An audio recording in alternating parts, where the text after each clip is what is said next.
धन्यवाद। इस YouTube channel में आप सभी का स्वागत करते हैं। मैं आशा रखता हूँ आप सब लोग ठीक हैं। आज का हम संदेश परमेश्वर के वचन से हम देखने जा रहे हैं। आज का विषय है हमारा परमेश्वर में पति पत्नी का मूल कर्तव्य। परमेश्वर में पति पत्नी का मूल कर्तव्य। मेरे प्यारे परमेश्वर का प्रियजनों, हम लोग यह कर्तव्य के बारे में जब जानेंगे, डाइवोर्स से और अशांतिपन से और कमी से, घटी से, वाद विवाद से हम बच सकते हैं। एक परिवार में आनंद होना है, खुशी होना है, तो पारिवारिक जीवन का मूल कर्तव्य को जानकारी होना बहुत जरूरी है। इसलिए परमेश्वर का वचन पवित्र शास्त्र बाइबल से हम देख सकते हैं। पहला सामुएल का पुस्तक 15 अध्याय 22 और 23 आयत में लिखा है। जी। सामुएल ने कहा क्या यहोवा होम बलि और मेल बलि से उतना प्रसन्न नहीं होता? क्या परमेश्वर होम बलि और मेल बलि से प्रसन्न उतना नहीं होता जितना कि अपनी बात के माने जाने से प्रसन्न होता है? अपने बात के मानने वालों से प्रसन्न होता है। जी हाँ, सुन मानना। इसलिए सुन मानना तो बलि चढ़ाने से और कान लगाना मेढ़ों के चर्बी से उत्तम है। हालेलुया।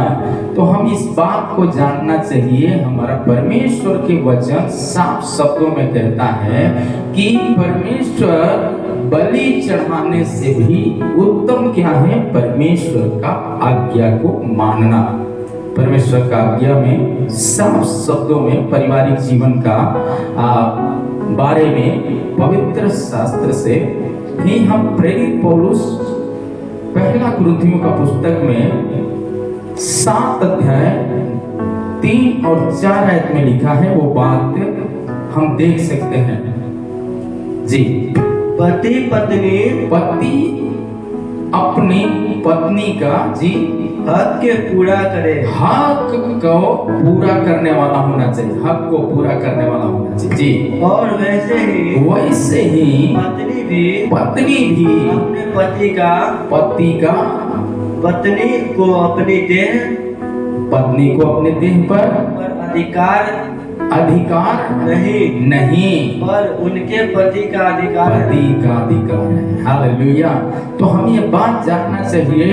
पति पत्नी के बारे में साफ शब्दों में लिखा है कि अपनी देह पर आपका हक नहीं, बल्कि पत्नी का देह पर पति का, और पति का हक पति का पत्नी के ऊपर हक है। उसका देह के ऊपर पूरा अधिकार परमेश्वर ने दिया है। आज हम लोग क्या करते हैं, बहुत परिवारों में देखते हैं, परिवार में एक अच्छा प्रेम नहीं होने का कारण के बारे में हम समझ सकते हैं, और पौलुस के द्वारा ये बात को हम अच्छे से सीखते हैं। और कहता है कि देखो, हक को पूरा करना, पत्नी का हक को पूरा करना पति का कर्तव्य है। वैसे ही पत्नी का कर्तव्य क्या है? पति का भी हक को पूरा करना, यानी एक दूसरे पर क्या होना है? पूरा भरोसा करने वाला होना। यही कारण हम 10 आयत में भी देख सकते हैं। 7 का 10 में जिसका विवाह हो गया है, जिसका विवाह हो गया है, उनको मैंने वरन प्रभु की आज्ञा देता है। प्रभु ही आज्ञा देता है कि पत्नी अपने पति से अलग न हो। हाँ, पत्नी पति से अलग न हो। आज पाप और बुराई का और अशांतिपन का कारण क्या है? परिवार में बरकत और आनंद नहीं मिलने का कारण क्या है? लोग विश्वास से एक दूसरे पर विश्वास नहीं जता पाते, भरोसा नहीं कर पाते। उसका कारण क्या है? कारण यही है क्योंकि एक दूसरे से अलग रहते हैं। जब शादी होकर आते हैं उस समय बड़े बड़े उम्मीद के साथ 3 से 4 दिन बड़ी खुशी से जीवन जीते हैं। इसके बाद ज्यादा से ज्यादा क्या करेंगे और कुछ आगे कदम बढ़ाएंगे तो 2 हफ्ता तक ठीक रहेंगे। तीसरा हफ्ता से उनका घर में खाट खुट शुरू होना शुरू करता है। कारण क्या है? लोग काम के पीछे भागते हैं, पैसे के पीछे भागते हैं और क्या हो जाते हैं, एक दूसरे से अलग रहना पसंद करना शुरू करते हैं और उसमें शैतान क्या कर देता है? झपट्टा मारता है। इसलिए परमेश्वर अपने बच्चों को चेतावनी देता है। वो बात इफिसियों का पुस्तक 5 अध्याय 22 आयत में भी पौलुस की बात की गवाही देता है। जी, हे पत्नियों, अपने अपने पति को ऐसे पति के ऐसे अधीन रहो जैसे प्रभु के अधीन हो। जिस परिवार में अधीनता नहीं है उस परिवार में अशांति है, कमी और घटी है, परिवार में कोई खुशी नहीं है, कोई उन्नति नहीं है। जी आगे, क्योंकि पति का सिर है। पति क्या है? सिर है। पति पत्नी का सिर है। हालेलुया, आमीन। यही बात इफिसियों का पुस्तक 5 का ही 25 आयत में लिखा है। हे पतियों, अपनी पत्नी से प्रेम रखो।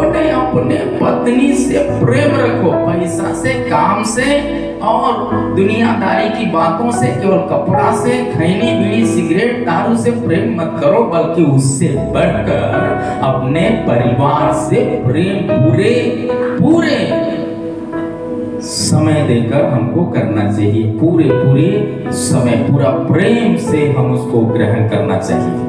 आमीन, हालेलुया। शायद उनका स्वभाव अलग होगा, खान पान अलग होगा, रहन सहन अलग होगा, लेकिन हमको कर्तव्य है, अपने देह में घाव हुआ तो हम उसको क्या करते हैं? उसको आमीन, घाव है तो क्या करते हैं? बड़े आराम से उसको मलहम लगाते हैं। आमीन, ऐसा नहीं करते कि उसको छुरा लगा के फाड़ देते हैं, आमीन, काट देते हैं। क्या ऐसा है? यदि ऐसा नहीं है तो परिवार में कुछ गलती हो तो भी हम एक दूसरे को सहते हुए पूरा प्रेम करके, जैसे मसीह ने कलीसिया से प्रेम किया वैसे ही कर्तव्य है हर पतियों का पत्नी से प्रेम करना, और पत्नी को भी जैसे प्रभु के अधीन रहना है वैसे अपने पति के भी अधीन रहना जरूरी है। तभी जो है जीवन में आशीष होगा। हालेलुया। नीति वचन का पुस्तक 12 का 4 आयत में लिखा है। जी, भली स्त्री अपने पति का मुकुट है। भली स्त्री मतलब सुशील, आमीन, आदर करने वाली पत्नी अपने पति का क्या है? मुकुट है। बहुत घरों में 2 परिवार आ जाएगा, दोस्त आ गया भाई का, तो क्या हो जाएगा? पति का दोस्त आ गया, क्या करेंगे? तुरंत जाकर के हम थके हैं या हमारा तबीयत अस्वस्थ है। बहन लोगों में बहुत तरह की कमियां देखी जाती हैं, लेकिन ये क्या है? हम भला स्त्री का पहचाने नहीं। भला स्त्री का पहचान क्या है? उसको हर तरीका से आदर करना, ताकि पति का, आमीन, पति का जो पति मुकुट है, उसका मुकुट क्या है? जब भी होता है सिर पर होता है, मुकुट पैर में नहीं पहना जाता। मेरे प्यारे परमेश्वर का प्रियजनों, इसलिए इस बात को जानना चाहिए, आपका काम से, आपका प्रेम से आपका पति का नाम रोशन होना चाहिए। हालेलुया। दोस्त कहना चाहिए, क्या है इतना अच्छा, भाभी बहुत बढ़िया से चाय बना के लाई, बहुत बढ़िया से। पति को उठ कर जाने की सभा से जरूरत न पड़े, परंतु क्या है? समय समय पर चाय पकौड़ा और क्या है? समोसा और क्या है? आमीन, बहुत तरह के मिक्सचर खाने पीने की चीज लिया करके रख दिया। आमीन, पति का सामने, दोस्तों के सामने तो क्या हो जाएगा? आमीन कहेंगे, क्या बात है भाभी, बहुत अच्छा है। लेकिन वही भाभी भाई का दोस्त आ गया, पति का दोस्त आ गया, वो जाकर सो गया, अभी बेचारे उठ के किचन में जाएंगे। परिवार अशांति रहेगा कि शांति में रहेगा?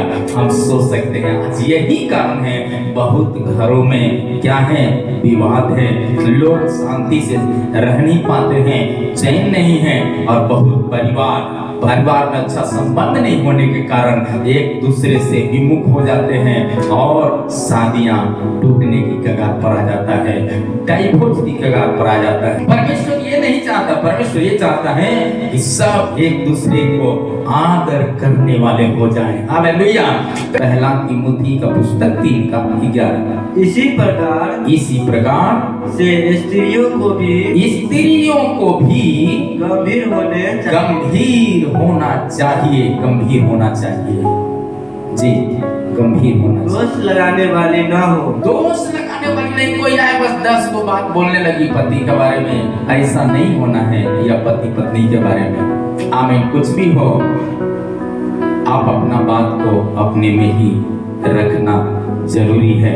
एक परिवार में एक अच्छा सुयोग्य आशीष यदि देखना चाहते हैं, आप दिन प्रतिदिन उन्नति देखना चाहते हैं, तो इन सारे बातों में बड़े गंभीर होना चाहिए एक परिवार को। इसलिए मेरे प्यारे परमेश्वर का प्रियजनों, आमीन, पौलुस इस बात को कहता है, इस प्रकार स्त्री सभा में क्या होना चाहिए, या जहां पति 2 लोगों के साथ बैठा है तो वो उसमें जाकर कुछ बोलने वाला नहीं, हमें परंतु क्या है, बड़े गंभीरता के साथ प्रेम से रहकर दोष लगाने वाली नहीं, बल्कि ये जानना चाहिए पत्नी का कर्तव्य क्या है।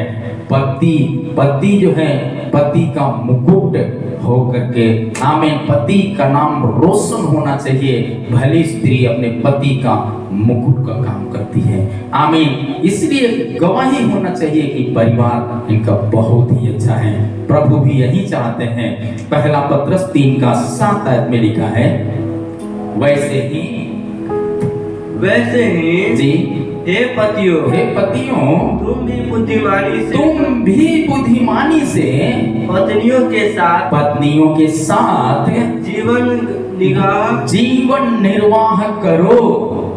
निर्वाह करो, जिससे तुम्हारी प्रार्थना रुके न। हालेलुया। न रुके।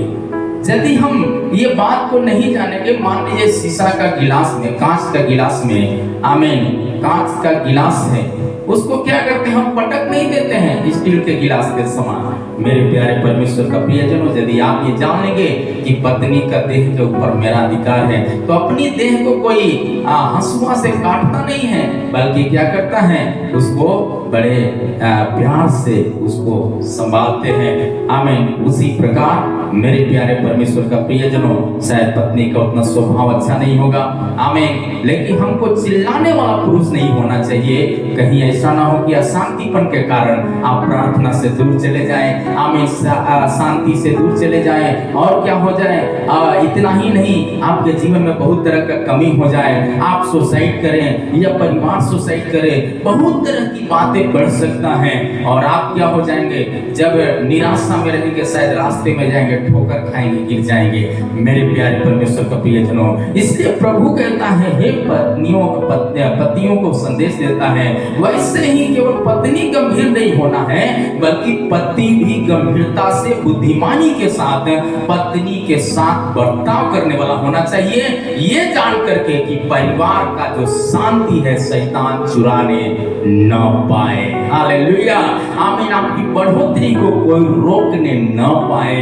प्रभु का वचन कहता है, नीति वचन का पुस्तक 14:1 में लिखा है जी, 14:1। हर बुद्धिमान स्त्री अपने घर को बनाती है। हाँ, अपने घर को बनाती है। बुद्धिमान स्त्री का गुण क्या है, आमीन, बुद्धिमान स्त्री का गुण है कि थोड़ा पैसा में अच्छा से घर चला लेती है। बहुत बहनों में क्या है, भाई लोग बड़ी मेहनत करके पैसा कमाते हैं, लेकिन जितना पैसा कमाते हैं उसका दुगना खर्च करने वाले हैं, तो घर में क्या होते हैं, अशांति रहते हैं।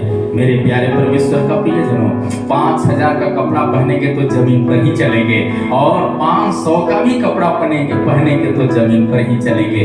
हम जरूरत से ज्यादा खर्च करने वाला नहीं होना चाहिए, क्योंकि परमेश्वर इस बात से हम पर लगाम लगाता और कहता है, जितना तुम्हारे पास है उसी में संतोष करो। हालेलुया। अपना पत्नी को, आमीन, बड़ाई नहीं करेंगे, दूसरा पत्नी के सामने आकर बोलेंगे उसका पति बहुत बढ़िया खाना बनाया, घर में अशांति हो जाएगा। हालेलुया। इतना ही नहीं बल्कि परमेश्वर का वचन कहता है अरे उसका पति तो उतना महंगा कपड़ा खरीदा था, हमारा पति तो कभी खरीदता ही नहीं, क्या हो जाएगा?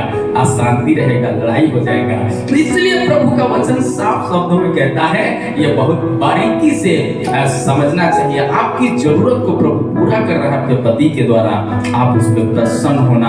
एक बुद्धिमान स्त्री का कर्तव्य क्या है? थोड़ा पैसा में अच्छा से परिवार को संभालना, चलाना। आमीन। यदि 5,000 का कमाई है, उसमें 5,000 का 6,000 रुपया खर्च करेंगे या 7,000 रुपया खर्च करेंगे, तो हर महीना 2-2 हजार यदि कर्ज लेंगे तो 12 महीना का साल होता है। आप सोचिए कितना खर्च हो जाएगा। मेरे प्यारे परमेश्वर का प्रियजनों, इसलिए आपका मूल कर्तव्य क्या होना चाहिए? यदि 5,000 का कमाई है तो आप उसी के अनुसार खर्च कर सकते हैं, उसी के अनुसार आप अपने पूरा परिवार का जरूरत एक अच्छा परिवार का गुण ये है, उसमें क्या करें? ज्यादा से ज्यादा 3,000 तक खर्च कर सकते हैं। आमीन। और 5 और मान लीजिए 1,000 मान के चले आप अपने लेन देन में, अपने दवा में या अपने बच्चों का पढ़ाई में और बाकी और भी कुछ यदि करें तो मान लो 500 रुपया और खर्च कर लिया, 45 रुपया पर 500 रुपया हर महीना बचाने की चेष्टा होना चाहिए। यदि ऐसा हुआ, वो परिवार का घर गरीबी में नहीं रहेगा, वो परिवार का घर अशांति में नहीं रहेगा, वो परिवार का बच्चे नशा का आदी नहीं बनेंगे, वो परिवार का पति कभी नशा नहीं करेंगे। आमीन। पत्नी दूसरे के आमीन पीछे या पति दूसरे के पीछे पागल नहीं होगा, परंतु दोनों मिलकर परमेश्वर में आमीन विजय जीवन को बिता पाएंगे जब ये सच्चाई को जानेंगे। हालेलुया। इसलिए सुलेमान इस बात को, जो राजा है वो गवाही देता है कि एक भला पत्नी का गुण क्या है। भला पत्नी का गुण ये है, अपने घर को समेट के चलती है, बच्चों को समझा के चलती है, परिवार को संभाल के चलती है। कुछ परिवार करते हैं, छोटा बच्चा है जैसा सिखाते हैं, हाँ ऐसे करो ऐसे करो ऐसे करो, उसको ऐसे बोल दो वैसे बोल दो, तो जो सिखाएगा वैसे ही होगा। अच्छा परिवार है तो कभी गलत अपने बच्चों को शिक्षा नहीं देते।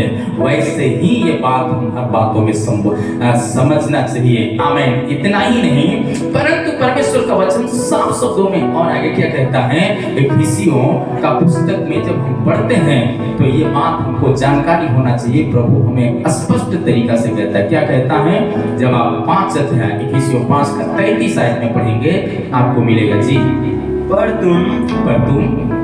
पर तुम में से हर एक अपनी पत्नी से अपने समान प्रेम रखो। इसलिए हमारा भाई लोगों का जिम्मेदारी है, हर पतियों का जिम्मेदारी है कि पत्नी को आमीन अपने देह के समान प्रेम करने वाला होना चाहिए, देह के समान प्रेम करना होना चाहिए।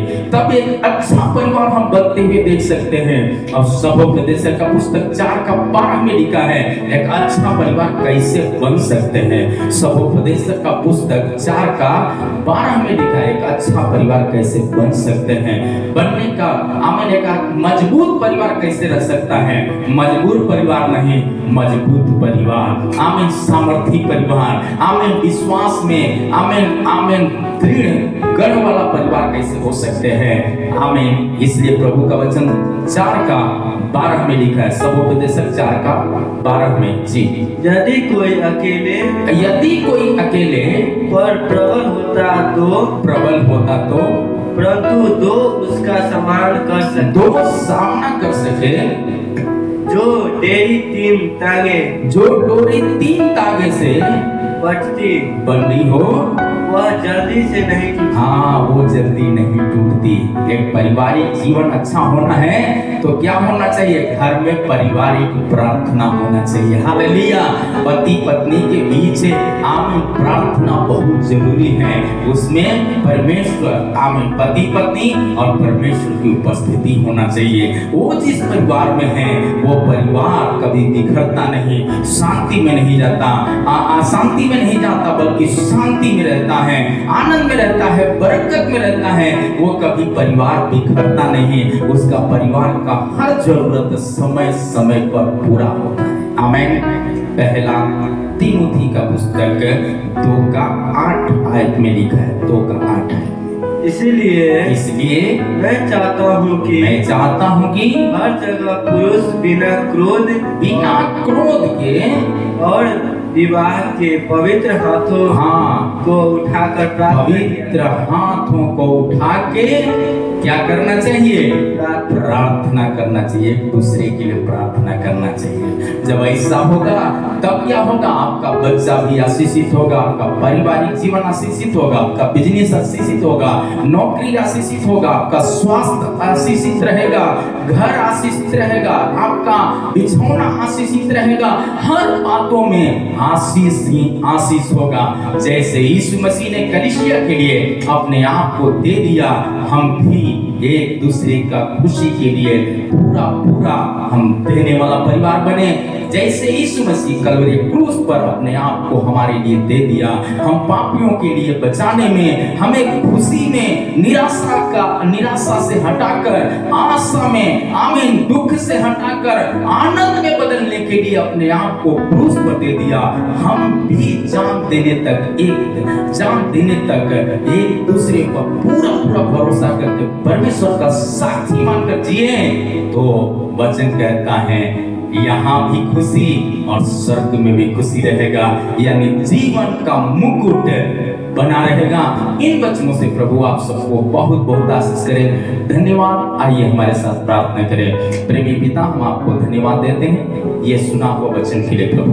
जितने लोग इस वचन को सुनते हैं, जो पढ़े हैं प्रभु, उन सबको भी बहुत ऐसे आशीष कर। सुनने वाले परिवारों का हृदय में एक बड़ा परिवर्तन हो। जो बिखरा हुआ परिवार है, जिनको अभी तक संतान सुख नहीं है, कमाते हैं, कमाई में बरकत नहीं है, खाते हैं प्रभु, आनंद नहीं है भोजन में, प्रभु हम आनंद के लिए प्रार्थना करते हैं। लोगों का जीवन भरपूर और आशीषों से मालूमाल हो जाए प्रभु। हम धन्यवाद देते हैं प्रार्थना सुनने के लिए, मांगते प्रभु यीशु के नाम।